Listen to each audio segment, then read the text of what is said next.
Investors की जो expectation है वो किस तरह की रहनी चाहिए? बट जब आप इन्वेस्ट कर रहे हैं फिर आप 10 साल के लिए पैसे चेक काटने के पहले 100 बार सोच के। इन्वेस्टर के साथ कम्युनिकेशन को बढ़ाने के लिए आप क्या क्या करते हैं, किस तरह की चीजें आप करते हैं? एक कैंपेन था कि Motilal Oswal mutual fund means high quality high growth benefit from both. तो लार्ज कैप आपके पोर्टफोलियो को डिफेंसिव बनाएगा और मिड कैप और स्मॉल कैप आपके पोर्टफोलियो में ग्रोथ देगा। आने वाले समय में ये जो डिस्ट्रीब्यूशन नेटवर्क है ये किस तरह का रहेगा? वो it's a combination of physical and digital. Physical for advice and digital for execution. छोटे शहरों में अभी भी म्यूचुअल फंड उतना पॉपुलर नहीं होगा जितना कि बड़े शहरों में, तो उसको लेकर आपका एक्सपीरियंस और आप क्या कर रहे हैं कि वो जो नेटवर्क है वो छोटे शहरों में बड़े गांव तक पहुंच गए हैं। वो सब यही देख रहे हैं, आपकी भी रील देखेंगे कभी ना कभी शायद और उसको देख के इन्वेस्ट करेंगे। मैं आपसे हिंदी में बात कर रहा हूँ, कहीं पर लोग बंगाली में चल रहा होगा वीडियो, तो ये सारे लोग अपने अपने लोकल लैंग्वेज में चीजों को समझ रहे हैं कि हम ये सब कुछ मेंटेन रहे, आगे के लिए भी अच्छा कर पाए। इन्वेस्टर्स की जो एक्सपेक्टेशन है तो उसको लेकर आपके क्या? मार्केट इज सुप्रीम, मार्केट से बढ़कर कोई नहीं है। बट जो फंड्स अभी उतना अच्छा परफॉर्म नहीं कर रहे हैं तो उसको लेकर बड़ी कुछ आप सोच रहे हैं ऐसा कुछ? आपको अगर फंड्स को ठीक करना है तो पहले तो आपको ड्राइवर को ठीक करना पड़ता है। इन्वेस्टर्स को आप क्या चाहेंगे इमीडिएटली कि उन्हें इन्वेस्टमेंट में जो नहीं करना चाहिए? ये एक ही मंत्र है, ट्रूली वेल्दी अगर आपको बनना है।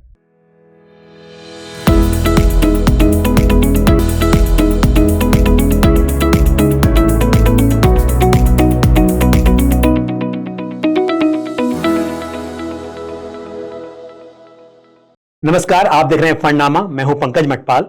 फंडनामा के इस एपिसोड में आज मैं आपकी मुलाकात करा रहा हूं मोतीलाल ओसवाल म्यूचुअल फंड के एग्जीक्यूटिव डायरेक्टर और चीफ बिजनेस ऑफिसर मिस्टर अखिल चतुर्वेदी से। अखिल चतुर्वेदी जी बहुत ही सरल स्वभाव के व्यक्ति हैं और असेट मैनेजमेंट में उनका बहुत लंबा एक्सपीरियंस है। हाल ही में मोतीलाल ओसवाल म्यूचुअल फंड को जी बिजनेस से equity fund house of the year में गोल्ड अवार्ड मिला है और साथ ही मोतीलाल ओसवाल म्यूचुअल फंड ने 1,50,000 करोड़ का AUM भी अचीव किया है। तो इसी पर हम चर्चा करेंगे कि ये सब जो सक्सेस मिली है उसके पीछे क्या चीजें रही, किस तरह से फंड मैनेजमेंट की बात करें या जो डिस्ट्रीब्यूशन नेटवर्क है उस पर किस तरह से काम हुआ। तो नमस्कार। नमस्कार। स्वागत है आपका हमारे इस शो में। धन्यवाद, थैंक यू सो मच। और सबसे पहले बधाई आपको कि आपको जी बिजनेस गोल्ड अवार्ड मिला, equity fund house of the year, और जो आप डिजर्व करते हैं डेफिनेटली, बिकॉज अगर हम फंड की बात करें तो large cap, mid cap, small cap, large and mid cap, flexi cap, तो सभी कैटेगरीज में बहुत ही अच्छी परफॉर्मेंस आपने दिखाई है। तो मेरा सवाल अखिल जी आपसे इसी को लेकर है कि एक टाइम था, अगर मैं सही हूं तो 2018 से लेकर 22 तक, इस वक्त पर आपके फंड्स की परफॉर्मेंस बहुत अच्छी नहीं थी और 22 से फंड ने अच्छा परफॉर्म करना स्टार्ट किया और यहां तक पहुंच गए। तो एक तो इससे आपको क्या सीख मिली कि जो मार्केट में उतार चढ़ाव होता है या फिर फंड्स की परफॉर्मेंस कभी बहुत अच्छी नहीं होती है और फिर काफी अच्छी होती है, तो क्या सीख रही और इन्वेस्टर्स को इससे क्या सीखना चाहिए? पंकज जी, और बहुत बहुत शुक्रिया। किसी भी एएमसी को या किसी भी कंपनी को बहुत अच्छा लगता है जब रिकग्निशन मिलता है। और 12 साल से हम म्यूचुअल फंड्स चला रहे हैं अपने, और 12 साल में पहली बार जब आपको ऐसा वाला अवार्ड मिलता है कि आपको equity fund house of the year, तो एक बहुत बड़ी रिकग्निशन होती है, एक बहुत बड़ा मोटिवेशन मिलता है पूरी फंड मैनेजमेंट टीम को, पूरी कंपनी को, और मोटिवेशन मिलता है कि आगे भी आप अच्छा करें और अच्छा डिलीवर करें और इन्वेस्टर्स को एक अच्छा एक्सपीरियंस दें और ऐसे अवार्ड और मिले आगे जाके, ऐसी आशा है। तो thank you to Zee Business and Value Research, Dhirendra Kumar for nominating us and then giving us this award. आपके क्वेश्चन पे आते हैं तो यस, मैं आपको एक चीज बताता हूँ कि कोई भी जब आप इक्विटीज में इन्वेस्ट करते हैं, चाहे आप डायरेक्ट इक्विटीज में इन्वेस्ट करते हो, चाहे आप म्यूचुअल फंड्स में इन्वेस्ट करते हो, पहली बात तो एक फंडामेंटल चीज समझ लेते हैं। बिल्कुल। जब आप एक कंपनी में भी इन्वेस्ट करते हैं डायरेक्टली, वो कंपनी के भी कुछ साइकिल्स आते हैं, परफॉर्मेंस के और अंडर परफॉर्मेंस के। कोई भी कंपनी हर समय, हर साल, हर क्वार्टर टॉप परफॉर्मेंस नहीं करती। अगर आप डायरेक्ट इक्विटी इन्वेस्टर हो तो भी 2-3 साल अच्छे होते हैं, 2-3 साल फ्लैट होते हैं, 2-3 साल और अच्छे आते हैं। ऐसे करते करते 10-15-20 सालों में कंपनी एक अच्छी कंपाउंडिंग से आपका मतलब अच्छी कंपनी होती है तो अच्छी कंपाउंडिंग मिलती है। इसी तरीके से म्यूचुअल फंड्स भी अलग अलग प्रकार के होते हैं। आप समझिए कि हर म्यूचुअल फंड एक कंपनी है और अलग अलग प्रकार से इन्वेस्ट कर रही है, अलग अलग फिलोसफी से इन्वेस्ट कर रही है। और हर म्यूचुअल फंड की भी एक साइकिल आती है। कुछ साल अच्छे होते हैं, कुछ साल थोड़े से साइड में जाते हैं, कुछ साल फिर वो वापस से रिकवर होकर वापस आते हैं। तो इसीलिए जब हम लोग ये सुझाव देते हैं इन्वेस्टर्स को कि आप लंबे समय के लिए इन्वेस्ट करो, लंबे समय में इन्वेस्ट करने का बोलने का यही मतलब है कि आपके कुछ साल अच्छे होने वाले हैं, कुछ साल खराब होने वाले हैं, और ये दोनों खराब और अच्छे का जो एवरेज है वो 10 साल में अच्छा होगा, राइट। सो कोई भी म्यूचुअल फंड में आप इन्वेस्ट करिए, आप पीछे जाके देखेंगे तो सब फंड की एक साइकिल रही है। मैं 25 साल से इस इंडस्ट्री में हूँ और 3 म्यूचुअल फंड हाउसेज में मैंने काम किया हुआ है और 2 बड़े फंड हाउसेज थे। तो जो पहला फंड हाउस था बिरला म्यूचुअल फंड, उसके भी अच्छी साइकिल, बुरी साइकिल, अच्छी साइकिल, ऐसे करते करते वो आज 5-6 लाख करोड़ की एमसी हो गई है, राइट। मोतीलाल ओसवाल में भी पहले 5 साल बहुत अच्छे थे, फिर 3 साल थोड़े से नरम गरम हो गए और फिर लास्ट के 3 साल फिर अच्छे हो गए, राइट। तो ये होने वाला है। मैं सिर्फ इतना ही बोलूंगा कि कोई भी फंड में अगर आप आज इन्वेस्ट कर रहे हैं, आप ये एक्सपेक्ट करिए कि कुछ समय ऐसा होगा जहां फंड थोड़ा सा साइड में रहेगा। ये क्यों होता है, अब इसको थोड़ा समझ लेते हैं। जैसे मैंने आपको बताया कि हर फंड हाउस या हर फंड मैनेजर की एक अपनी स्टाइल होती है, एक अपनी फिलॉसफी होती है, राइट। ब्रॉडली आप बात करेंगे तो कोई फंड मैनेजर होते हैं जो वैल्यू स्टाइल इन्वेस्टिंग करते हैं, जो अच्छी कंपनियां खरीदते हैं लेकिन जो जिनके दाम कम होते हैं। कोई कंपनियां होती है जैसे हमारी है, हम ग्रोथ स्टाइल ऑफ इन्वेस्टिंग करते हैं, हम अर्निंग्स ग्रोथ बैक्ड कंपनीज को ढूंढते हैं। तो अगर प्राइस थोड़ी ज्यादा भी होती है बट वो ग्रोथ से बैक्ड होती है, बट वो हमारी स्टाइल है, राइट। कुछ ऐसी कंपनियां होती हैं जो बहुत हाई क्वालिटी इन्वेस्टिंग करती हैं। तो अलग अलग फंड मैनेजर अलग अलग स्टाइल से अपना पोर्टफोलियो बनाते हैं। अब मार्केट में क्या होता है, लंबे समय में अलग अलग साइकिल में कभी क्वालिटी चलता है, कभी वैल्यू चलता है, कभी ग्रोथ चलता है। तो इन्वेस्टर को अपना जो एलोकेशन है वो सब स्टाइल में करना चाहिए, जिससे कि उनका पोर्टफोलियो हर समय चलता रहे, राइट। बट अब जो ग्रोथ स्टाइल कर रहा है उसकी अपनी एक साइकिल आएगी, अच्छी भी आएगी, बुरी भी आएगी। वैल्यू की भी अपनी अच्छी और बुरी साइकिल आएगी।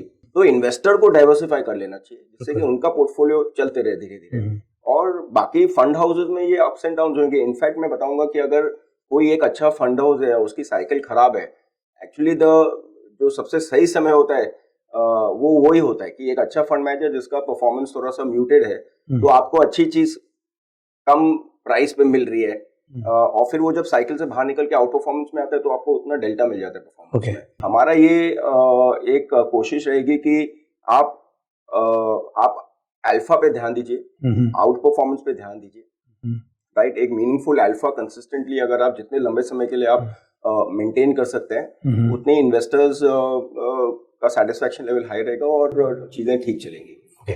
अच्छा अखिल भाई, आपने मुझे बताया कि स्टाइल अलग अलग होता है और किसी वक्त पर कोई स्टाइल अच्छा काम करता है, कभी दूसरा करता है। मैं पूछूंगा आपसे कि आपने क्या बदलाव किए थे या नहीं किए थे।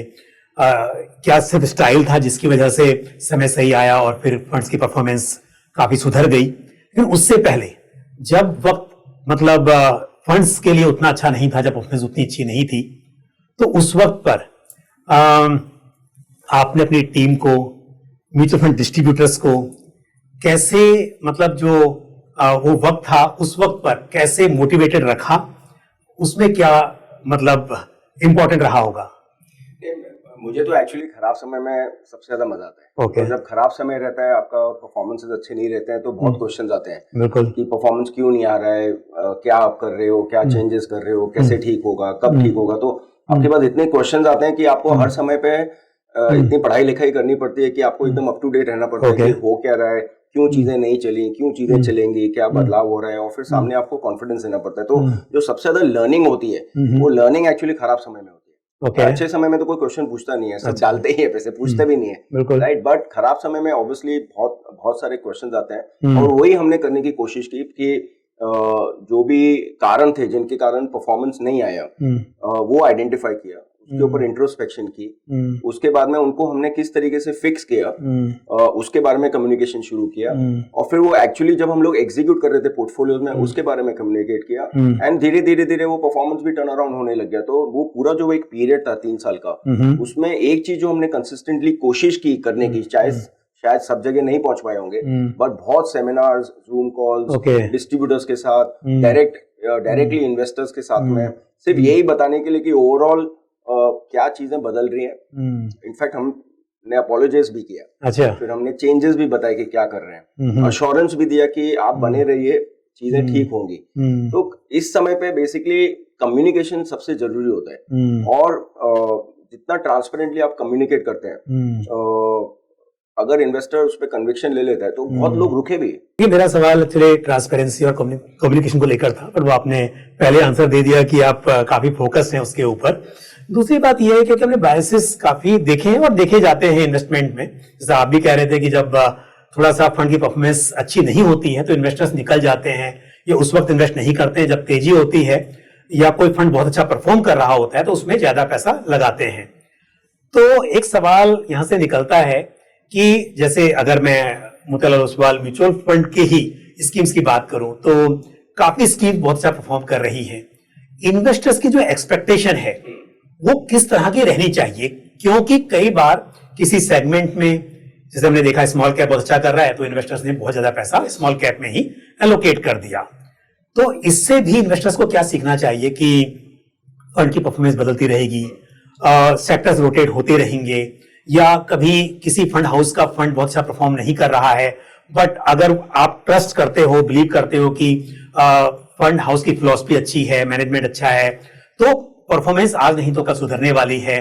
तो ऐसे में जब मार्केट तेजी में हो या फंड्स की परफॉर्मेंस बहुत अच्छी हो रही हो, उस वक्त पर इन्वेस्टर्स का बिहेवियर किस तरह का होना चाहिए? इन्वेस्टर का बिहेवियर, देखिए, जब आप ये समझिए कि ये बहुत ही एक इम्पॉर्टेंट सब्जेक्ट है। पहली बात, राइट, आपके जो हार्ड अर्न्ड आपके इनकम है उसका कुछ हिस्सा आप सेव करते हैं कि आपकी फ्यूचर जो आपकी परचेजिंग पावर है वो बढ़े, और आपके जो भी गोल्स हैं वो आप उसको ठीक तरीके से मीट कर सकें। तो अब जब ऐसा सब्जेक्ट होता है तो आपको रिसर्च करनी काफी जरूरी होती है। आइडियली मैं तो यही सजेस्ट करता हूँ, मैं खुद भी वही करता हूँ कि आपको एक एक्सपर्ट से कंसल्ट करना चाहिए। जो एक्सपर्ट आपको वो आपका एक क्या बोलते हैं सारथी बन के आपकी फाइनेंशियल प्लानिंग करना हो, आपके रिस्क के हिसाब से एसेट एलोकेशन करना हो, कौन से म्यूचुअल फंड्स में इन्वेस्ट करना है, जब खराब समय आता है, जब मार्केट्स करेक्ट होती हैं, जब काफी चीजें समझ नहीं आ रही होती है मार्केट में, जैसे आजकल हो रहा है, तो उस समय में गाइड करना, बिहेवियर को कंट्रोल करना कि भाई इस समय पे आप मार्केट से निकलिए मत, आप इस समय पे और इन्वेस्ट करिए। तो मेरा हमेशा फर्स्ट सजेशन रहेगा कि आप एक एक्सपर्ट को कंसल्ट करिए, वो आपका 99% काम कर देगा, 1% काम बिलीव करना आपका है। बट अगर आप डायरेक्टली आ रहे हैं तो फिर आपको थोड़ा सा रिसर्च करना चाहिए। जस्ट जनरली रिटर्न्स को डिसेंडिंग ऑर्डर में डाल के, कभी कभी ऐसा होता है कुछ सेक्टर्स के रिटर्न 1 ईयर पे बहुत अच्छे दिख रहे होते हैं, तो हमने ऐसा देखा है कि फिर उन सेक्टर्स में सडनली बहुत पैसा चला जाता है, और ओनली टू रियलाइज कि 1 साल बाद में वही सेक्टर फिर बिकॉज उसने बहुत अच्छा रिटर्न दिया तो अगले साल में वो डिप हो जाता है, राइट। तो फर्स्ट आप देख के आते हैं अच्छा रिटर्न, एक्सपेक्ट कर रहे हैं आप वैसा ही रिटर्न रिपीट करने के लिए, और होता है कंप्लीटली उल्टा, तो फिर आपकी कन्विक्शन चली जाती है, फिर आप उसमें से निकल जाते हैं। फिर जब आपको वो पैसा रीडिप्लॉय करना है तो उस समय का आप कौन सा बेस्ट परफॉर्मिंग फंड है या कौन सा बेस्ट परफॉर्मिंग थीमेटिक फंड है, आप उसमें इन्वेस्ट करते हैं। तो आप अगर सिर्फ रिटर्न के बेसिस पे इन्वेस्ट करेंगे तो आप सिर्फ टॉप पे इन्वेस्ट करेंगे, और क्योंकि आपकी एक्सपेक्टेशन बहुत हाई थी और वो मीट नहीं होगी तो आप बॉटम में बेच देंगे। तो ऐसे अगर आपने 5-10 साल टॉप और बॉटम किया, टॉप में खरीदा बॉटम में बेचा, टॉप में खरीदा बॉटम में बेचा, तो नेट आपका रिटर्न फिक्स डिपॉजिट का ही आएगा। तो मेरा बहुत मतलब क्लियर ये है कि सिर्फ परफॉर्मेंस के बेसिस पे नहीं खरीदना चाहिए। परफॉर्मेंस है, क्यों है, क्या ऐसी चीजें थी जिसके कारण इतना अच्छा परफॉर्मेंस आया। परफॉर्मेंस आ गया वो तो पीछे की बात है, बिल्कुल। अगला साल, अगले 2 साल, अगले 3 साल वही सेम पोर्टफोलियो कैसा लग रहा है, क्या ये पोर्टफोलियो महंगा है, उसके अंदर जो सेक्टोरल एलोकेशन है क्या है वो नॉर्मली प्राइस है कि महंगे लग रहे हैं, राइट। इसको थोड़ा स्टडी करने के बाद में ही आपको डिसीजन बनाना चाहिए कि आपको पार्टिसिपेट करना है कि नहीं करना है। ये बहुत डिफिकल्ट है बिकॉज आज 500-600 इक्विटी फंड्स हैं। हम्म, तो पहले आपको फंड हाउस चूज करना है, फंड हाउस के अंदर फिर कौन सा फंड मैनेजर चूज करना है, कौन सी स्कीम चूज करनी है। तो जब आपको इन सब चीजों की नॉलेज नहीं होती, ऑब्वियसली जो दिख रहा है वो रिटर्न है, रिटर्न के बेसिस पे आप इन्वेस्ट कर देते हैं और फिर उसके बाद में थोड़ी एक्सपीरियंस खराब हो जाती है। तो अगर आप do it your self investor हैं कि आप अपने हिसाब से ही करते हैं, तो मेरे हिसाब से थोड़ा सा रिसर्च करिए, दिन में 2 घंटा दीजिए अपने पैसे को। बहुत इन्फॉर्मेशन अवेलेबल है, बहुत कंटेंट अवेलेबल है। आजकल सारे फंड मैनेजर्स अपने अपने इंटरव्यू दे रहे हैं, तो वो क्या बोल रहे हैं, क्या अच्छा लग रहा है, क्या अच्छा नहीं लग रहा है, और फिर एक जो बिलीफ होती है उस बिलीफ के ऊपर बट आपने अगर लगा दिया, तो मेरा ये सजेशन है कि फिर अगर आपने बेस्ट फंड में भी लगा दिया, तो आप फिर एक फंड मैनेजर को एटलीस्ट 10 साल का साइकिल दो। Okay, right. अगर आप बेस्ट परफॉर्मिंग फंड में इन्वेस्ट कर रहे हैं, टॉप 1, 2, 3, 4, तो आप ये एक्सपेक्ट करिए कि शायद इमीडिएट फ्यूचर में थोड़ा सा म्यूटेड रिटर्न आएगा। फिर वो वापस से साइकिल से निकलेगा एंड वो आपका रिटर्न को मेकअप कर देगा। बट जब आप इन्वेस्ट कर रहे हैं, फिर आप 10 साल के लिए आइए। पैसे चेक काटने के पहले 100 बार सोच के आप चेक काटिए। तो पर इतना आसान तो नहीं, क्योंकि आम निवेशक के लिए तो ये समझना भी मुश्किल है कि किस वक्त इक्विटी अच्छा परफॉर्म करेगी या फिर गोल्ड परफॉर्म करेगा। और आप जो बात कर रहे हैं कि पोर्टफोलियो देखना और ये समझना कि आगे के लिए वो कैसा परफॉर्म कर पाएगा वो पोर्टफोलियो, ये तो बहुत ही डिफिकल्ट काम है। मेरे और आपके जैसे प्रोफेशनल्स के लिए बहुत डिफिकल्ट है। एग्जैक्टली, इसलिए मैंने बताया कि मैं तो हेल्प लेता हूँ। हाँ, क्योंकि आम निवेशक के लिए ये समझना कि कौन से सेक्टर अच्छा परफॉर्म करेंगे या कौन सी थीम करेगी, और अक्सर होता यही है कि हिस्टोरिकल परफॉर्मेंस या फिर रिसेंट परफॉर्मेंस जो रही है पास्ट में, उसके बेसिस पर फिल्टर लगा के आप सेलेक्ट करते हो टॉप परफॉर्मिंग फंड कौन से थे। और उसमें अक्सर क्या आएगा आपका, या तो स्मॉल कैप पे परफॉर्म किया है तो टॉप पे वो आ जाएगा, या कोई थीम या सेक्टर जिसने परफॉर्म किया वो आ जाएगा। और वो क्योंकि हो चुका है, अब टाइम आया है कि शायद वो सेक्टर रोटेट होने का, दूसरा सेक्टर चलेगा, बट आप वहां जा रहे हो जो ऑलरेडी चल चुका है, तो ये होने के चांसेस तो बहुत ज्यादा होते ही हैं। तो आप क्योंकि चीफ बिजनेस ऑफिसर हैं और आपका तो एक काम है बिजनेस नेटवर्क को बढ़ाना, तो जो आपने अभी कहा भी कि डिस्ट्रीब्यूटर्स की, एडवाइजर्स की बहुत जरूरत होती है, तो डिस्ट्रीब्यूशन नेटवर्क को और स्ट्रॉन्ग करने के लिए या साथ में इन्वेस्टर के साथ कम्युनिकेशन को बढ़ाने के लिए आप क्या क्या करते हैं, किस तरह की चीजें आप करते हैं? हम लोग काफी कैंपेन्स करते हैं, मार्केटिंग कैंपेन्स करते हैं। हमारे हिसाब से जो प्रोडक्ट्स हैं जो इस समय पे अच्छे लग रहे हैं, इररिस्पेक्टिव उनका परफॉर्मेंस कैसा है।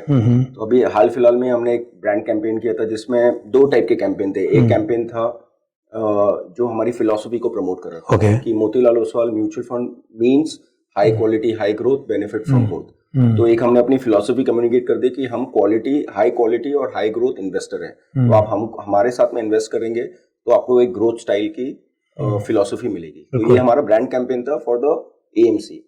दूसरा कैंपेन जो हमने किया था वो हमने किया था कि आज के समय में आपका पोर्टफोलियो या आप अगर इन्वेस्ट कर रहे हैं तो वो एक flexi cap kind of scheme में होना चाहिए, जिन फंड्स में large cap, mid cap, small cap सारे एलोकेशंस हो।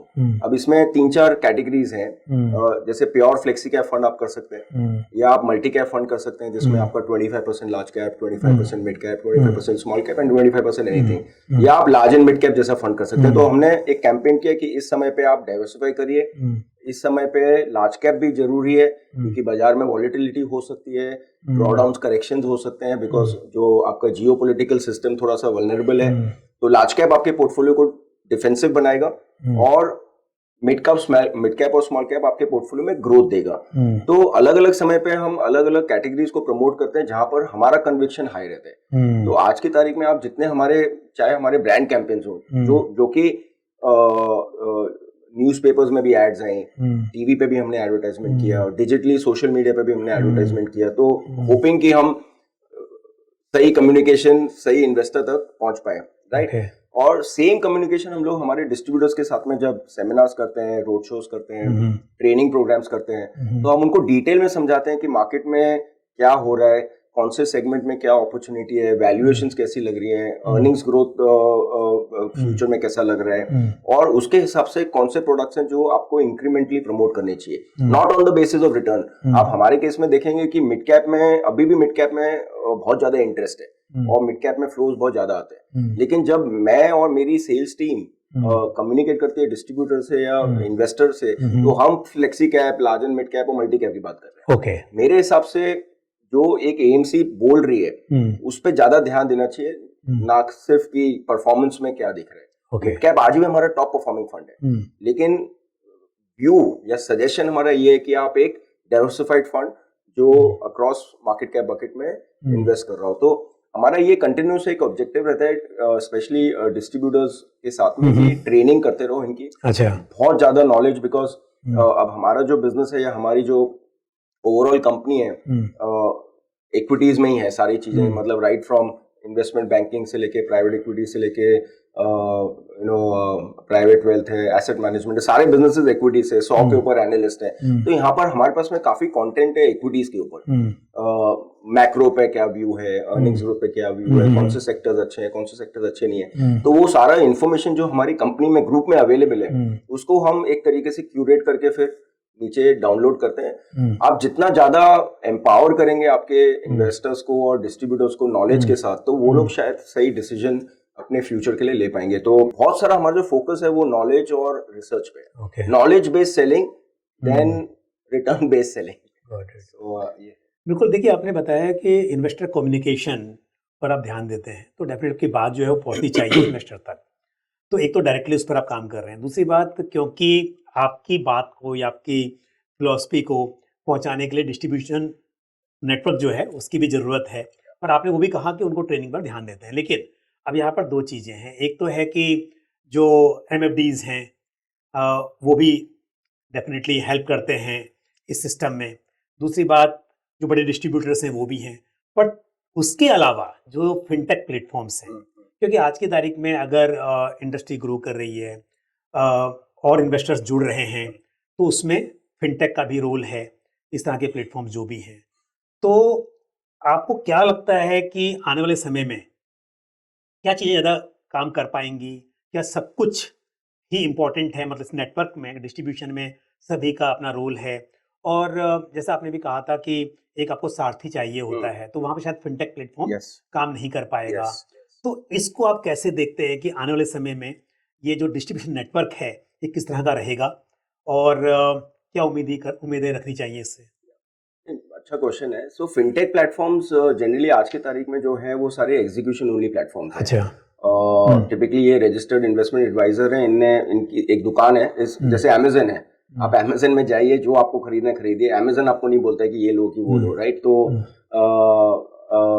जो जनरली जो डायरेक्ट इन्वेस्टर्स होते हैं अपने खुद के डिसीजन लेते हैं, उनको सिर्फ एग्जीक्यूशन के लिए प्लेटफॉर्म चाहिए, तो ये फिनटेक प्लेटफॉर्म आते हैं। फिनटेक प्लेटफॉर्म्स ने बहुत अच्छा रोल प्ले किया पिछले कुछ सालों में, क्योंकि इतने इजी प्लेटफॉर्म है, सिंपल प्लेटफॉर्म्स हैं, लो कॉस्ट है, तो काफी जो यंग इन्वेस्टर्स हैं उनकी प्रेफरेंस रही है कि अगर म्यूचुअल फंड्स करना है, डायरेक्ट इक्विटी करना है, तो इन फिनटेक प्लेटफॉर्म में। तो इनका जो योगदान है वो है जो नंबर ऑफ इन्वेस्टर्स बढ़े हैं, जो काफी नए इन्वेस्टर्स आए हैं, वो फिनटेक प्लेटफॉर्म्स ने डिजिटली ऑनबोर्ड करके, मेरे ख्याल से, मेरे पास नंबर एग्जैक्ट नहीं होगा, और मेरे ख्याल से कम से कम 1.5-2 करोड़ नए इन्वेस्टर्स डेफिनेटली पिछले 5 साल में फिनटेक के थ्रू ऐड हुए। तो उन्होंने अपना एक रोल प्ले किया है इस इकोसिस्टम को बढ़ाने के लिए। बट ये फिनटेक प्लेटफॉर्म्स भी एएमसीज के साथ में पार्टनर करते हैं, हमारे फंड मैनेजर्स को इनवाइट करते हैं, जो थॉट लीडर्स होते हैं, जैसे काफी फिनटेक प्लेटफॉर्म्स पे रामदेव जी बहुत बार जाके बात कर चुके हैं, जिसमें हम समझाते हैं वही सारी चीजें जो अलग अलग मीडियम से समझा रहे हैं। फिनटेक प्लेटफॉर्म में भी डेडिकेटेड वे में है, और अलग अलग एएमसीज, तो वहां पर भी एक एजुकेशन बेस्ड कैंपेन चलते रहते हैं। बट यू आर राइट कि वो एग्जीक्यूशन ओनली प्लेटफॉर्म है, और अधिकतर जो रिटर्न बेस्ड एलोकेशन है वो वहां पर ज्यादा होता है, राइट? एमएफडीज पे आते हैं, तो एमएफडीज जो है वो it's a combination of physical and digital, physical for advice and digital for execution. तो जब एक ह्यूमन इंटरफेस है, और वो ह्यूमन इंटरफेस आपके इमोशंस को समझ के आपसे बात कर रहा है, आपसे आपकी प्लानिंग पूछ रहा है, आपके कैश फ्लोज पूछ रहा है, रिक्वायरमेंट्स पूछ रहा है, फिर आपको बोल रहा है कि आप इतना इक्विटी में, इतना गोल्ड में, इतना कैश में, फिर जब वो गोल्स मीट होते हैं या आपको कुछ रीबैलेंसिंग करना है, तो वो ह्यूमन इंटरफेस बहुत ज्यादा जरूरी है जब आप सीरियस इन्वेस्टिंग कर रहे हो। डिजिटल फॉर एग्जीक्यूशन कर लीजिए, वो भी वही प्लेटफॉर्म वो लोग प्रोवाइड कर रहे हैं, राइट? तो मेरे ख्याल से इंक्रीमेंटली सारे जो चैनल्स हैं, चाहे वो एमएफडी चैनल है, फिनटेक चैनल है, सभी अपना अपना रोल प्ले कर रहे हैं, सभी का योगदान है इस पूरे ग्रोथ में। और but India is becoming digital. बिल्कुल। तो जिस तरीके से ये लोग प्रोग्राम कर रहे हैं, जिस तरीके से कैंपेन करते हैं, काफी योगदान रहेगा। जैसे मैंने बताया कि फिनटेक प्लेटफॉर्म बहुत नए इन्वेस्टर्स को जोड़ेंगे म्यूचुअल फंड इंडस्ट्री के साथ। तो इससे तो और मार्केट साइज बढ़ेगा, मतलब इससे कुछ बढ़ ही रहा है। आपके 2.5 करोड़ इन्वेस्टर 5 करोड़ हो गए। तो मेरा सवाल एक था कि इसमें क्या इंपॉर्टेंट लगता है आपको? एक तो क्योंकि परफॉर्मेंस, मार्केट ने परफॉर्मेंस अच्छी दिखाई जिसकी वजह से इन्वेस्टर्स और जुड़े। दूसरी बात यह है कि बाकी जो ट्रेडिशनल प्रोडक्ट्स थे वहां पर उतना रिटर्न्स नहीं मिल पाता है, और इन्वेस्टर्स को वेल्थ क्रिएट करनी है तो आप कुछ नए तरह के प्रोडक्ट्स या म्यूचुअल फंड हो, पीएमएस हो, इस तरह के, इक्विटी की हम बात करें आई मीन, उसके तरफ ध्यान देना पड़ता है। तो वो भी एक है कि जरूरत भी है, और दूसरी बात मार्केट ने भी अच्छा परफॉर्म किया जिसकी वजह से अधिक इन्वेस्टर्स जुड़े। और तीसरी बात है कि कुछ इनोवेटिव प्रोडक्ट्स, म्यूचुअल फंड में कई कैटेगरीज नई लॉन्च हुई, और जो स्कीम्स हैं उसमें भी काफ़ी इनोवेशन देखे गए। तो क्या आपको लगता है कि मेन फैक्टर रहा है कि इन्वेस्टर्स ज़्यादा जुड़ रहे हैं? और स्पेशली इसमें एक सवाल और जोड़ देता हूँ कि काफ़ी ग्रोथ आप जो है ना, आप ज़्यादा बताएंगे क्योंकि इस बारे में आपका एक्सपीरियंस काफ़ी ज़्यादा है। जो B30 सिटीज़ हैं, वहाँ से किस तरह का आप देख रहे हैं कि अभी इन्वेस्टर्स का जो रुझान है, इन्वेस्टर्स का इंटरेस्ट है, वो बढ़ रहा है, ज़्यादा डिस्ट्रीब्यूटर्स जुड़ रहे हैं क्या? तो उसके बारे में आप बताइए। तो 2-3 चीजें हैं इसमें, जितना मैं रिमेम्बर कर पाया आपका मैं दोबारा, हाँ क्वेश्चन काफी लंबा है पर मैं दोबारा रिपीट कर दूंगा, बताइए। पहला चीज तो एक जमाने में जब इंटरेस्ट रेट्स होते थे 12%, 13%, आपको याद होगा 90s, बिल्कुल याद है, मैंने खुद, हम लोग तो कोई अपने भी कमाए हैं वो इंटरेस्ट टाइम पर। लेकिन अब उस जमाने में आप क्यों इक्विटी में रिस्क लोगे जब आपको 12-13%, वो भी कंपाउंडेड इंटरेस्ट, तो ये सारी चीजें। इक्विटी मार्केट उतना रेगुलेटेड भी नहीं था उस वक्त की हम बात करें, बहुत ही वॉलेटाइल होता था, नंबर ऑफ इन्वेस्टर्स कम थे, FII ड्रिवन मार्केट थी, जब आते थे चल जाती थी, जब गिरते थे तो गिर जाती थी। बट पिछले 5, एक्चुअली मैं बोलूंगा पिछले 10 सालों में जैसे जैसे इंटरेस्ट रेट्स अब जहाँ टॉप था 12-13% से लेके आज 6-7% पे आ गए, उसके बाद में आप टैक्स भरते हैं, टैक्स के बाद में आप इन्फ्लेशन को माइनस करो तो आपका रियल रिटर्न कभी 0.5% पॉजिटिव या 0.5% नेगेटिव भी हो सकता है। इसकी समझ इन्वेस्टर्स को ब्रॉडली आ चुकी है कि भाई फिक्स डिपॉजिट में डाल के हम लाइफ में कुछ अचीव नहीं कर पाएंगे, ना रिटायरमेंट का अच्छा कॉर्पस बन पाएगा, ना आपको जो कोई बड़े आपके गोल्स हैं वो पूरे कर पाओगे फिक्स डिपॉजिट में रहकर।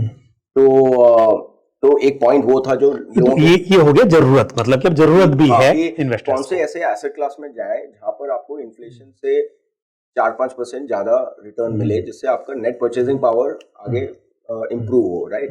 आप आगे जाके आज जो खर्च करें उससे ज्यादा खर्च कर पाए या उससे ज्यादा कंज्यूम कर पाए। ये तो बात जरूरत की होगी, जरूरत है। एसेट क्लासेस तो 3-4 ही है ना, आप रियल एस्टेट है, अब एक आम आदमी के लिए रियल एस्टेट तो घर ही होता है, तो वो उसको एक बार साइड में रख देते हैं। गोल्ड, यस, एक टाइम पे इंपॉर्टेंट नहीं था, पर आज के जमाने में गोल्ड 100% एलोकेशन होना चाहिए। 10 से 20% pure gold, not jewellery, ETF हो या प्योर गोल्ड आप रखिए, एक एलोकेशन है। अब थर्ड जो एसेट क्लास है वो इक्विटी है। अब इक्विटी एक ही ऐसा एसेट क्लास है जो चाहे आप पिछले 10 साल देख लीजिए या 20 साल, 25 साल, 30 साल, 40 साल, जितनी भी हिस्ट्री है, जिसने आपको 12 से 15% की कंपाउंडेड रिटर्न दी है। अब इसमें आप टैक्स माइनस कर लो, इन्फ्लेशन माइनस कर लो, आपको फिर भी 4 से 5% की रियल परचेजिंग पावर कंपाउंडिंग मिलती है, राइट? ये लोगों को समझ में आ गया है। उसके साथ साथ में पिछले 5 साल में क्योंकि इंडिया की मार्केट्स ने अच्छा परफॉर्म किया है, जिसने भी इन्वेस्ट किया है सबके रिटर्न्स बने, जिसने इन्वेस्ट नहीं किया है वो देख रहा है कि जिसने इन्वेस्ट किया उसके रिटर्न्स अच्छे बने, तो एक्सपीरियंस भी अच्छा आ रहा है। इंडिया की ग्रोथ स्टोरी सब मीडिया में देख रहे हैं कि भाई इंडिया की इकोनॉमी फास्टेस्ट ग्रोइंग इकोनॉमी है, इंडिया का inflation one of the lowest inflation है, इंडिया के इंटरेस्ट रेट्स नीचे आ रहे हैं, इंडिया का फॉरेक्स रिजर्व्स ऊपर जा रहा है, देखते देखते हम 4th लार्जेस्ट इकोनॉमी हो गए। तो ये सब पॉजिटिव सुन के इसका रिफ्लेक्शन तो स्टॉक मार्केट्स है, बिकॉज अगर इंडिया इकोनॉमी अच्छी करती है तो इंडियन कंपनीज अच्छा करेंगी, और इंडियन कंपनीज की प्रॉफिट अच्छा करेंगे तो वो मार्केट्स में दिखते हैं। वो सारी चीजें लोगों को समझ में आ रही है। थर्ड, जो भी रेगुलेटर्स और जो इंडस्ट्री के स्टेक होल्डर्स हैं, AMCs हैं, डिस्ट्रीब्यूटर्स हैं, इतना मैसिव इन्वेस्टर अवेयरनेस कैंपेन किए हैं, नए नए इन्वेस्टर्स को बुला के। एक मैं अभी करके आया हूँ आगरा में, एक इवेंट था जो NSE, SEBI, के एसोसिएशन में Okay. था, उसमें सारे आर्मी के लोग, पैरामिलिट्री Wonderful. ग्रुप्स और कुछ बच्चे थे। आगरा में था, कम से कम 1000 लोग थे, बहुत बड़ा ऑडिटोरियम था। उसमें बेसिक म्यूचुअल फंड समझा रहे हैं, बेसिक इक्विटी, बेसिक कंपाउंडिंग, ये सारी चीजें समझाने की कोशिश कर रहे हैं। तो जब आप एजुकेशन कर रहे हैं उससे लोगों को समझ में आ रहा है, नीड है क्योंकि इंटरेस्ट रेट्स कम हो रहे हैं, लेकिन एस्पिरेशन बहुत बड़े हैं, राइट। और एसेट क्लास जिसकी आप बात कर रहे हो, उसका पिछले 5 साल का एक ट्रैक रिकॉर्ड भी बहुत अच्छा दिख रहा है कि हाँ चीजें ठीक वैसे है। तो खैर लंबा भी देखेंगे लंबा हम, भी है, बट 5 सालों में record जनरली बहुत बहुत ज्यादा अच्छा। अच्छा रहा है, राइट। उसके Exactly. बियॉन्ड ज्यादा लोग देखते नहीं है, मतलब बिल्कुल, 1 बिल्कुल। साल, 3 साल, 5 साल, बिल्कुल। That's about it. तो ये 3 चीजों ने काफी कंट्रीब्यूट किया है जो अपने ग्रोथ देखने को मिल रही है Okay. इस इंडस्ट्री में। दूसरा, ऑब्वियसली इनोवेशन प्रोडक्ट्स में भी हो रहा है, राइट। जैसे कि large cap, mid cap, small cap, flexi cap, ये ले लीजिए। बट इंडिया जैसे जैसे ग्रो हो रहा है, अलग अलग थीम्स इमर्ज होके आ रही हैं। जैसे कि डिफेंस एक आज की तारीख में बहुत बड़ा सब्जेक्ट है, डिस्कशन है कि दुनिया में 3 जगहों पे वॉर चल रहा है, राइट। और आगे क्या होगा पता नहीं है। तो एक डिफेंस, सारी कंट्रियां अपने अपने डिफेंस इंफ्रास्ट्रक्चर को स्ट्रॉन्ग कर रही है। तो and India is now from buyer to manufacturer. तो ये बहुत बड़ा थीम है जो लोगों को समझ में आ रहा है। या मैन्युफैक्चरिंग में ध्यान दे रही है, इंपोर्टर टू एक्सपोर्टर बन गए हैं। एक्सपोर्टर है डिफेंस में। और बहुत सारे लाइक इलेक्ट्रॉनिक मैन्युफैक्चरिंग है। तो बहुत सारे थीम्स हैं जो इमर्ज होके आ रही हैं, जिसमें भी कस्टमर्स को इंटरेस्ट आ रहा है, राइट। थर्ड, जैसे जैसे इकोनॉमी ग्रो हुई है, वैसे वैसे जो number of rich investor individuals हैं जिनकी सेविंग सरप्लस काफी बड़ी है, वो कम्युनिटी काफी ग्रो हुई है 5 सालों में। तो एक डिमांड क्रिएट हुआ, PMS, AIF, private equity, real estate, private credit, जो एक पीएमएस और एआईएफ के स्ट्रक्चर के ऊपर होता है, तो वो बिजनेस भी ग्रो हो रहा है। तो आज की तारीख में सारे जितने भी एमएफ सेबी के लाइसेंसेस हैं, चाहे वो म्यूचुअल फंड लाइसेंस है, चाहे पीएमएस लाइसेंस है, चाहे एआईएफ लाइसेंस है, सब में डबल डिजिट ग्रोथ देखने को मिल रही है। तो जो पैसे वाले इन्वेस्टर्स हैं वो थोड़े अपनी रिस्क एपेटाइट बढ़ा के थोड़े ऑल्टरनेट एसेट्स में इन्वेस्ट कर रहे हैं। जो जिन इन्वेस्टर्स ने म्यूचुअल फंड एक्सपीरियंस ही नहीं किया हो या इक्विटी नहीं किया, वो basic plane vanilla flexi cap, large cap funds के थ्रू, एसआईपीस के थ्रू जुड़ रहे हैं। एसआईपी मेनली जो बहुत बड़ा एक इनकाउंटर है, राइट। तो अक्रॉस द बोर्ड इतना इनोवेशन चल रहा है और बहुत सारा इनोवेशन बाकी है। आप देखिए अगले 3 साल, 5 साल, 10 साल में एक सेट होगा जो बहुत इवॉल्व होगा। जैसे क्वांट बेस्ड इन्वेस्टिंग है या मशीन लर्निंग है, क्वांटमेंटल इन्वेस्टिंग है। ये एक बहुत बड़ी कैटेगरी जो इंडिया में भी बहुत यंग है। अभी सेबी आपका एसआईएफ लाइसेंस इशू करना शुरू किया है, तो एसआईएफ में आपको एकदम ही अलग टाइप के प्रोडक्ट्स मिलेंगे, राइट। तो बहुत बड़ा एक चॉइस क्रिएट होगा, नंबर ऑफ एएमसीज भी बढ़ेंगी और नंबर ऑफ अल्टरनेट मैन्युफैक्चरर्स भी बढ़ेंगे। तो इन्वेस्टर्स के पास में बहुत चॉइस रहेगी।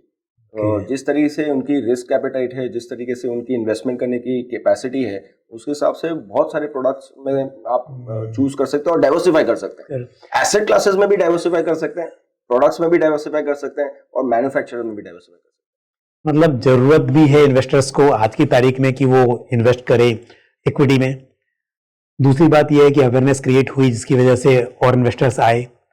तीसरी बात यह है कि इनोवेशन को आप बोल रहे हैं कि उसकी वजह से भी है। तो सारी चीजें थी जिसकी वजह से ये जो असेट साइज बढ़ रहा है म्यूचुअल फंड का, वो वजह है। बट मेरा एक सवाल और था आपसे, अब लोग सिर्फ इंडिया में नहीं, अब इंडिया के बाहर इन्वेस्ट करने के लिए भी उत्सुक हैं।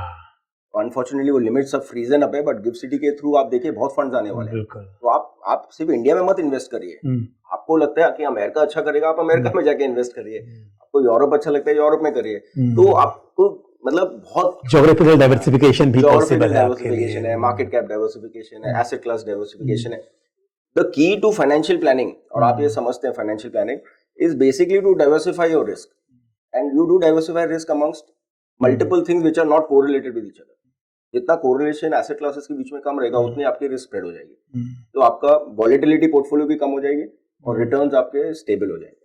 तो मेरा वो सवाल एक एडिशनल और था कि जो B30 बियॉन्ड 30 सिटीज हैं, या हम कहेंगे छोटे सिटी जो भी हैं, वहां पर इन्वेस्टर्स का इंटरेस्ट कितना बढ़ रहा है क्या? क्योंकि आप मिलते हैं और डिस्ट्रीब्यूटर्स क्या बढ़ रहे हैं उनका ट्रस्ट जीतने के लिए, क्योंकि छोटे शहरों में अभी भी म्यूचुअल फंड उतना पॉपुलर नहीं होगा जितना कि बड़े शहरों में। तो इन्वेस्टर्स का भरोसा जीतना और बनाए रखना बहुत इंपॉर्टेंट होता है, क्योंकि मार्केट तेजी होती है तो कोई भी, क्योंकि आज की तारीख में न्यूज बहुत जल्दी हर जगह पहुंच जाती है, सभी लोग यूट्यूब पर वीडियो देखते हैं, रील देखते हैं, तो वो तो आसान है, बट उस ट्रस्ट को बनाए रखना, क्योंकि जैसे मैंने कहा ना, मार्केट में परफॉर्मेंस अच्छी है तो इन्वेस्टर्स आ जाएंगे, बट आपकी जो अवेयरनेस आपने जो क्रिएट किया है उसी के भरोसे शायद इन्वेस्टर्स लंबे समय तक टिक पाएंगे। तो उसको लेकर आपका एक्सपीरियंस और आप क्या कर रहे हैं कि वो जो नेटवर्क है वो छोटे शहरों में बढ़े, ज्यादा इन्वेस्टर्स जुड़े, उनका भरोसा बढ़े, तो वो आप किस तरह से कर रहे हो बताइए। तो एक तो पहली बात B30 एक जमाने में होता था T15 B15 बिल्कुल। टॉप 15, अब वो टॉप 30 हो गया है। मतलब जो अगली 15 सिटीज थी वो इतनी बड़ी हो गई कि वो टॉप 30 में चली गई है।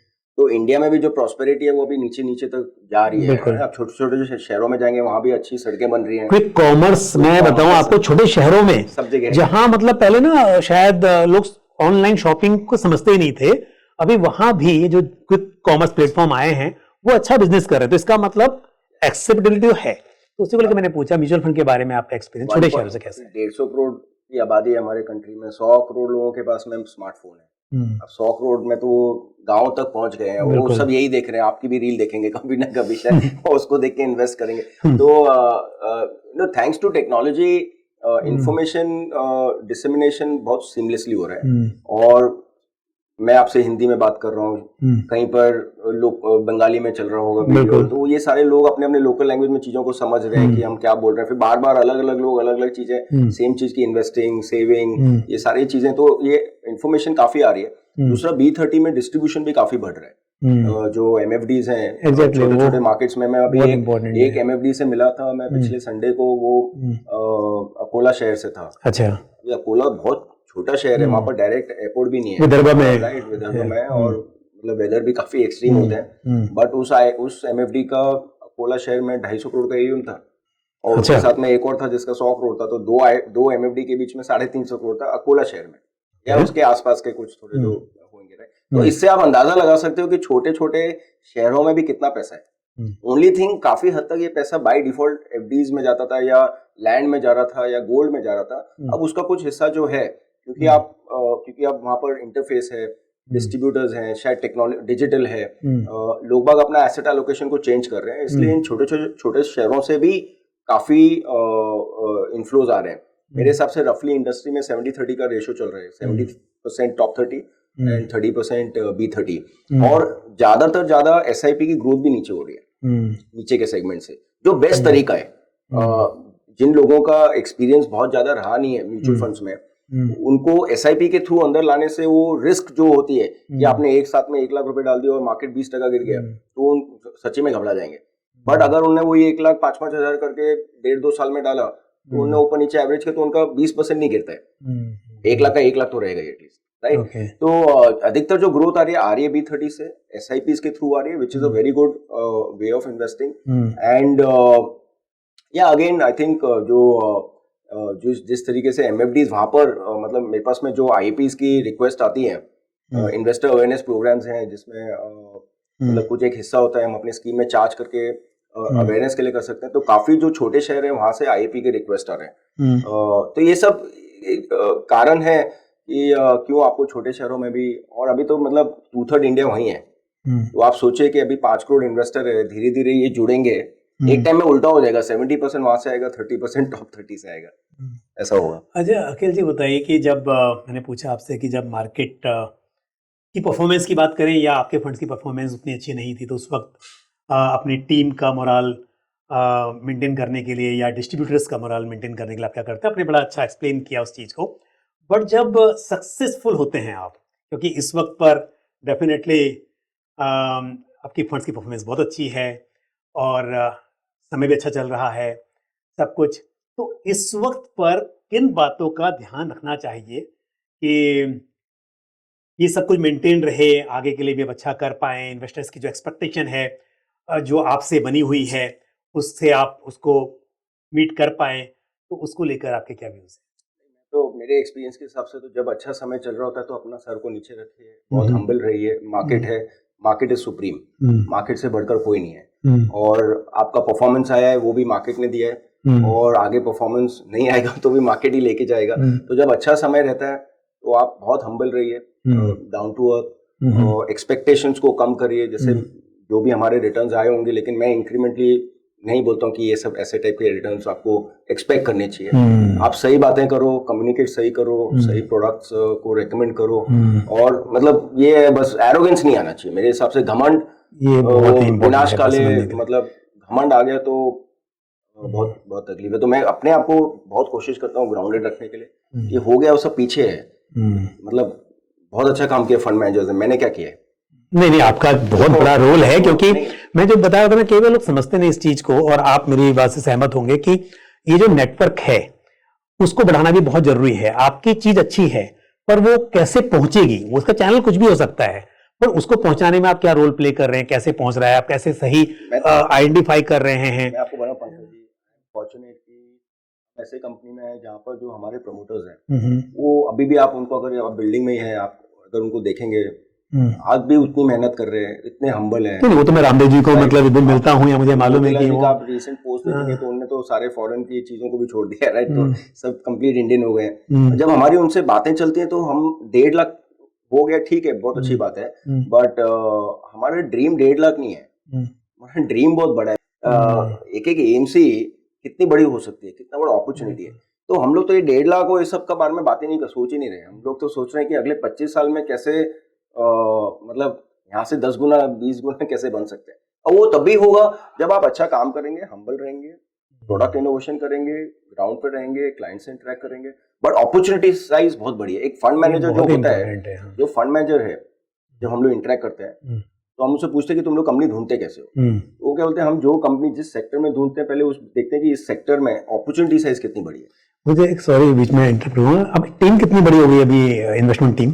किसी भी गाड़ी में, आपने क्वेश्चन चेंज किया है तो मैं एक एग्जांपल देता हूँ कि आप किसी भी गाड़ी को खरीदने के पहले सबसे पहले देखते हो कि उसका इंजन कैसा है, राइट? बिकॉज अच्छा इंजन होता है तो माइलेज अच्छा आता है। तो एक एएमसी बिजनेस में जो इंजन होता है वो इन्वेस्टमेंट टीम होती है।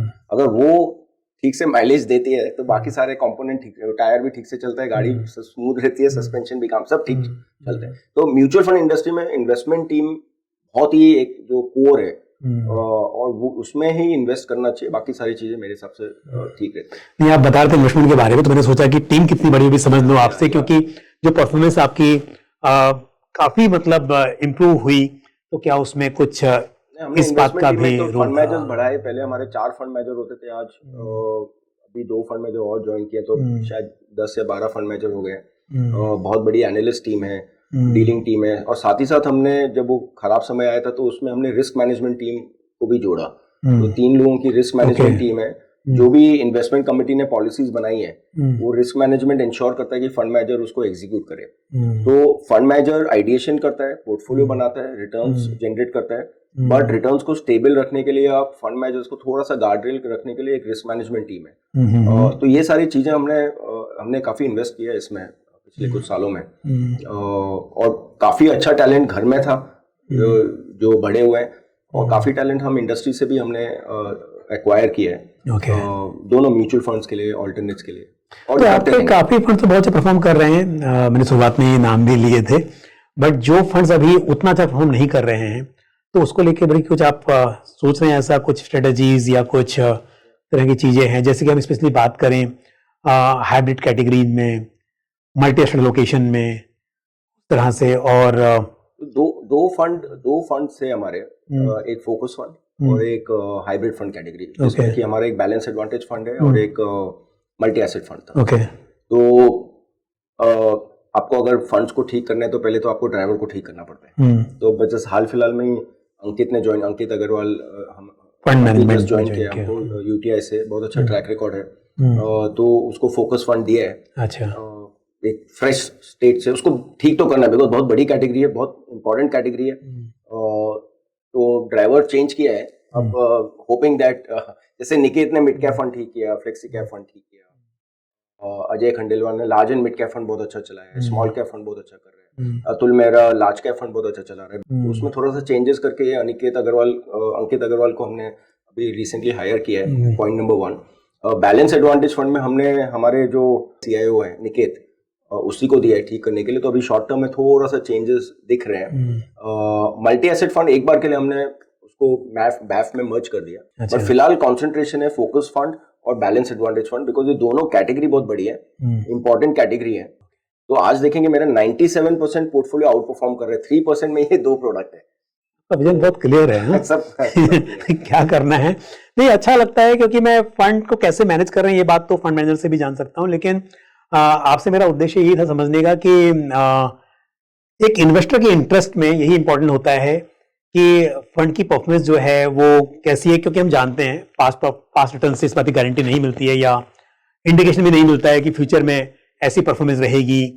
लेकिन आप क्या कर रहे हैं उन चीजों के लिए, कैसे बदलाव कर रहे हैं, जैसे आपने बोला कि और फंड मैनेजर्स हम जोड़ रहे हैं, तो ये बड़ा इंपॉर्टेंट होता है समझने के लिए और यहीं से भरोसा आता है। तो चाहे वो हम मेट्रोज की बात करें, मेरा जो सवाल था पहले कि छोटे शहरों में, पर भरोसा तभी आएगा जब ये लगेगा कि हाँ ये फंड हाउस एक्टिवली इन्वेस्टर के हित में कुछ सोच रहा है। और ट्रांसपेरेंसी और कम्युनिकेशन की हमने बात की, तो वहां भी आपने कहा कि आप काफी ज्यादा उस बारे में सोचते हैं। बहुत सारी बातें हमने समझी यहाँ पर, बहुत सारी बातें आपने बताई, तो मैं थोड़े सवाल आपसे पूछूंगा, रैपिड फायर कह सकते हैं, जहां पर छोटे छोटे आंसर्स, छोटे क्वेश्चंस। तो तैयार है आप उसके लिए? अखिल जी, पहले बताइए कि एक कोई बुक आप मानते हो कि हर इन्वेस्टर को पढ़नी चाहिए? Richer wiser wealthier by William Green. Okay. आप तो सुबह उठते हैं तो पहली चीज क्या होती है, चाय, कॉफी या फिर मार्केट अपडेट? चाय। ओके। चाय, साथ साथ में मार्केट अपडेट। ओके। तो मैं चाय पीता हूँ और साथ में मेरे 3 न्यूज़पेपर रहते हैं। एक जेनेरिक न्यूज़पेपर है टाइम्स ऑफ इंडिया, फिर इकोनॉमिक टाइम्स ऑफ मिंट। तो इकोनॉमिक टाइम्स ऑफ मिंट मैं 2/3 टाइम स्पेंड करता हूँ, और टाइम्स ऑफ इंडिया में आपको जेनेरिक जो सारी खबरें मिलती है वो चाय के साथ ही चलते हैं, पैरेलल एक्टिविटी। अच्छा, मुझे बात मालूम है कि आप म्यूजिक लवर हैं, तो अगर लॉन्ग ड्राइव पे जा रहे हैं आप, तो आपकी फेवरेट प्लेलिस्ट क्या होगी? मेरी बदलती रहती है समय समय पे। अच्छा। बट आजकल मैं थोड़ा सा लाउंज म्यूजिक ज्यादा सुन रहा हूँ। थोड़ा क्या बोलते हैं उसको, बुद्धा भार टाइप्स। अच्छा। म्यूजिक ज्यादा, वोकल कम रहता है, and very good melody, little fast kind of stuff. तो आजकल थोड़ा सा वो लाउंज म्यूजिक का ज्यादा शौक लगा हुआ है। बट कभी ऐसे इच्छा होती है तो कभी मैं अपने बेटे के साथ ड्राइव पे जाता हूँ, हम दोनों को रॉक म्यूजिक बहुत अच्छा लगता है। और 90s के, 80s 90s के, तो पूरा अभी हम लोग पुणे गए थे तो रास्ते पर वो रॉक म्यूजिक सुना। कभी गजल, डैड मॉम के साथ जाओ तो वो गजल पे चले जाते हैं या पुराने गानों पे चले जाते हैं। तो वो प्लेलिस्ट, क्योंकि मैं डीजे पसंद है, क्योंकि मैं डीजे रह चुका हूँ ना, तो जो मेरी गाड़ी में साथ में बैठा रहता है उसके हिसाब से गाने बदलते हैं। बट अगर मैं अकेले जा रहा हूँ तो थोड़ा सा लाइट आपको अपनी चॉइस पता है, दूसरी चॉइस का भी आप ख्याल रखते हैं, उसके हिसाब से आप एडजस्ट कर लेते हैं। अच्छा, एक बात बताइए कि बुल मार्केट या बेयर मार्केट, किसने आपको ज्यादा सिखाया है? Bear market. ओके। इन्वेस्टर्स को आप क्या चाहेंगे इमीडिएटली कि उन्हें इन्वेस्टमेंट में जो नहीं करना चाहिए? 2-3 चीजें हैं। एक तो जैसे मैंने बताया कि आप लीवरेज बेस्ड इन्वेस्टिंग मत करिए, फ्यूचर ऑप्शन, इन सब चीजों को अवॉइड करो। सेकेंडली, आप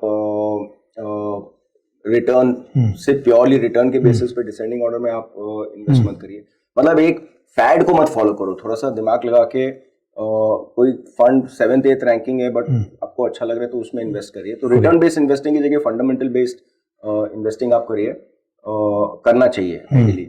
तो ये 3-4 चीजें आई थिंक मेन ये है। और थर्ड, मेरा एक जो लास्ट मैसेज हमेशा रहता है कि आप जितना जल्दी हो सके, आपने भी एग्जांपल दिया, invest as early as possible, invest regularly and invest for long term. ये एक ही मंत्र है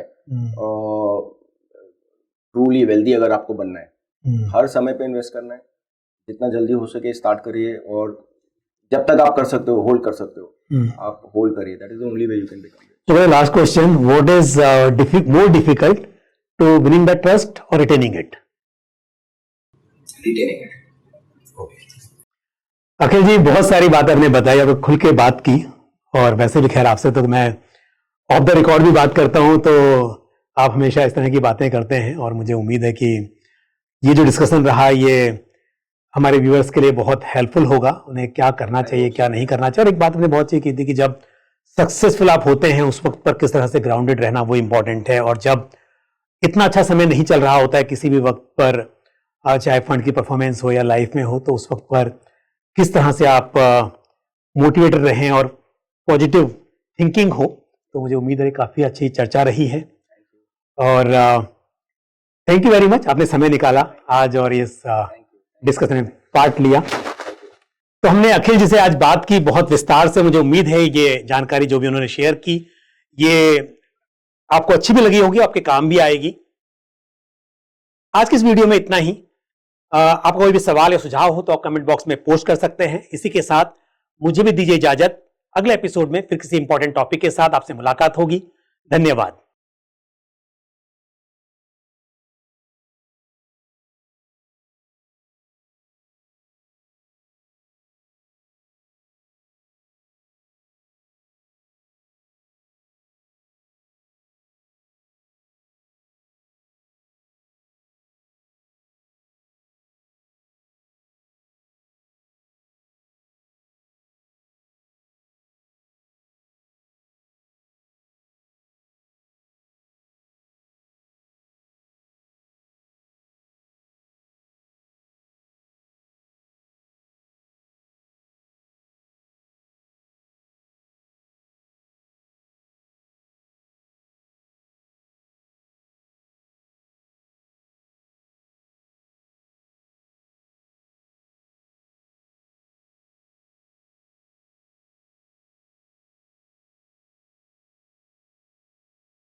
म्यूचुअल फंड निवेश बाजार के जोखिमों के अधीन है। योजना से जुड़े सभी दस्तावेजों को ध्यान से पढ़ें। Mutual fund investments are subject to market risks. Read all scheme-related documents carefully.